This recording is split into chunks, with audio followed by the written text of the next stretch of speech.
How is it outside? Na orange. It is cloudy. It is cloudy. After all, winters are long in Alaska, the home of Upper Tanana, although it's not the name the Diné people along the Titu use for themselves. The people are Diné Shu. The language is Ne-a-ning, or more casually, Ne-ken. But these terms don't distinguish the language from dozens of other Alaskan languages of the Diné or Northern Athabascan family. Mutual intelligibility doesn't distinguish dialects either. Upper Tanana is neighbored by close relatives Atna, Tanacross, Han, and Northern and Southern Tuchon. Besides, many of these speakers travel and many are multilingual. The line gets pretty blurry at places, which is why Upper Tanana does not appear on walls. With no more than 50 speakers, most in their 70s, Upper Tanana is severely endangered. Most youth are not fluent, yet know some words and hold interest. Much of this video will be based on Dr. Olga Lovik's A Grammar of Upper Tanana. While very well versed in the language, Lovik is an outsider and remains non-fluent for social reasons. She limits the scope of the grammar to the Northway and Tetlin dialects, living off-site to prevent favoritism between groups. Yet one must not discredit Lovik. She understands constructions near fluently, and communication is not scant. The elders insist she preserves not just the language, but the stories and the culture. The stories define the culture, yet what defines the language? Upper Tanana is most easily distinguished from neighboring Alaskan Diné languages by its massive phonemic inventory. To make matters more difficult, Lovik warns that the language has very few, if any, minimal pairs. I've added as many minimal pairs as I could, but most examples just show syllabic position. The language has 33 phonemic consonants, only one of which is bilabial. The rest are articulated at or behind the teeth. Speakers distinguish between dental, alveolar, post-alveolar, palatal, velar, and glottal. As does Lovik, I have included a lateral and sibilant distinction between affricates and laterals, because affricates and laterals may express some of the contrasts that stops do. All stops, affricates, and lateral affricates may be aspirated, unaspirated, or ejective. That means that these sounds, the t, the d, t, and t, are all different. But t and d sounds are not. Here are some examples. Pause if you want a closer look, but I'm going fast, and this is a good example because it's about as close to a minimal pair as we can find. Upper Tanana also features a mostly full set of voiceless fricatives, although only dental and lateral fricatives distinguish voicing. Again, pause for examples. I couldn't find many minimal pairs. Upper Tanana features 4 voiced sonorants, the palatal and alveolar having debatably phonemic partial devoicing in syllable codas. Whew. Pause for a few sonorant examples, but this one is particularly good. It illustrates a voice and voiceless nasals in the same environment. So that's the consonant chart. Upper Tanana has lots of stops and affricates, contrasted 3 ways, but not by voice. Lots of lateral variants, mostly voiceless fricatives and some voiceless sonorants. And now let's discuss vowels. Upper Tanana has a large vowel inventory featuring 7 short vowels: e, u, o, u. But don't be fooled by the small inventory of short vowels, because short vowels have nasal, length, and tone distinctions. For several vowels and 2 diphthongs, totaling 66 vowels, depending on how you cut it, it can honestly get really debatable at points. And all but open mid-back vowels are distinguished by length. E, u, a, o, u. Which means E and E are different sounds, but A and Ah are not. And we have a rare minimum pair to prove it. These words are only distinguished by vowel length. In addition to the short and long vowels, Upper Tanana includes 2 diphthongs, both of which start closed: ya and yo.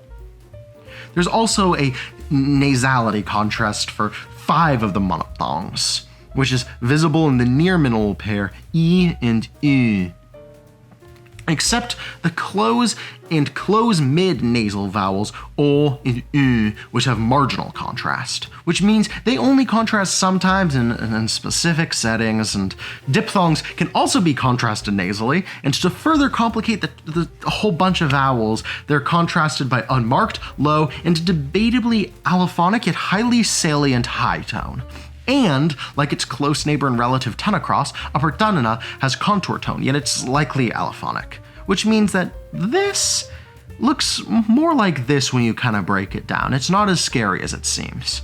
It's a truly massive inventory nonetheless, but because there are so many phonemes, the phonotactics are simpler than, say, English or Georgian syllables. Most syllables include a simple onset and sometimes a simple coda, but that's basically the syllable structure right here. Onsets are pretty unrestricted. Any consonant may fill the onset role, except the voiceless palatal approximant and the voiceless alveolar nasal. One restriction, however, is that null onsets are not allowed in unmarked stems. Null onsets are allowed in prefixes, but never in unmarked stems, and speakers will regularly add an epenthetic glottal fricative h or stop that was a vowel to demonstrate it because English speakers often have a hard time hearing it, including myself, to words without an onset. Now, nuclei are pretty unrestricted, aside from some like morphology-specific length stuff that I'm not going to get into. Codas are the most restricted, as they tend to be across languages. Only a few consonants are available for the coda: the aspirated and unaspirated alveolar and velar stops, the glottal stop and fricative, the lateral fricative and approximant hl and l, and the voiceless palatal approximant and alveolar nasals. Most fricatives and no ejectives or affricates are allowed in the coda position. This final consonant, though, must be a glottal stop, and it only can follow some certain consonants. Namely, it can follow unaspirated stops t and k, and voiceless approximates and nasals l, y, and n. Codas, of course, aren't required, though. Many prefixes and incorporated roots lack codas altogether, even though unmarked stems do require a coda. Basically, the longest possible syllable would be something like chuk. I have no idea if that's a real upper Tanana word or not, chuk. But syllable structure isn't everything. There's some allophony worth discussing as well. Vowels, for instance, vary a lot since there's so many of them. But perhaps the most common allophonic variation occurs when the closed high vowel occurs in closed syllables. In such a context, it opens from E to I. Yet perhaps the most confusing allophony involves nasal consonants, and in particular, bilabial and alveolar nasals, n and m.